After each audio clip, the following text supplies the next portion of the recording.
अकोल्यात ऑपरेशन प्रहार अंतर्गत मोठी कारवाई. गोवंश तस्करी उधळली. 9 गोवंशांना जीवनदान.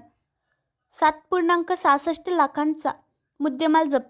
अकोला पोलीस दलाने गोवंश तस्करी विरोधात धडक कारवाई करत ऑपरेशन प्रहार अंतर्गत मोठे यश मिळवले आहे. माननीय पोलीस अधीक्षक अकोला अर्चित चांडक यांच्या मार्गदर्शनाखाली दिनांक 18 जानेवारी 2026 रोजी पोलीस स्टेशन माना व रामदासपेठ हद्दीत स्वतंत्र कारवाया करण्यात येऊन 9 गोवंशांना जीवनदान देण्यात आले असून 7.66 लाखांचा मुद्देमाल जप्त करण्यात आला आहे. माना पोलीस ठाणे हद्दीत कारवाई मिळालेल्या गोपनीय माहितीच्या आधारे माना पोलिसांनी पंचसक्षम छापा टाकला असता एक अनोळखी इसम त्यांच्या ताब्यातील गोवंश बैलांना आखूड दोराने बांधून अत्यंत अमानुष व निर्दयी पद्धतीने कत्तलीच्या उद्देशाने ठेवलेले आढळून आले. पोलिसांनी तात्काळ कारवाई करत 5 गोवंशीय बैल ताब्यात घेतले.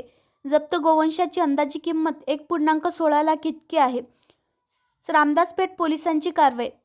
रामदासपेठ पोलीस स्टेशन हद्दीत अवैधरित्या कत्तलीसाठी गोवंश वाहतूक होत असल्याची माहिती मिळताच पोलिसांनी कारवाई केली.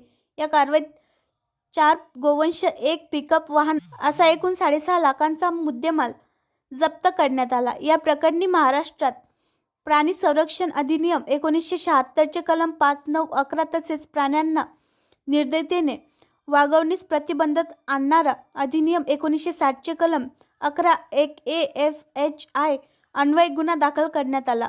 गोवंश तस्कराविरोधात पोलिसांनी कडक पवित्रा घेतला असून दोन्ही कारवायांमुळे गोवंश तस्करी करणाऱ्यांमध्ये खळबळ उडाली आहे.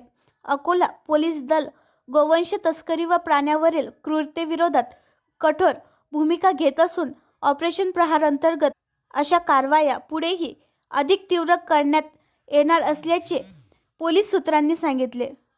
व्हिडिओ पाहण्यासाठी आमच्या देशमुख एक्सप्रेस न्यूज चॅनलला सबस्क्राईब करा, लाईक करा आणि शेअर करा.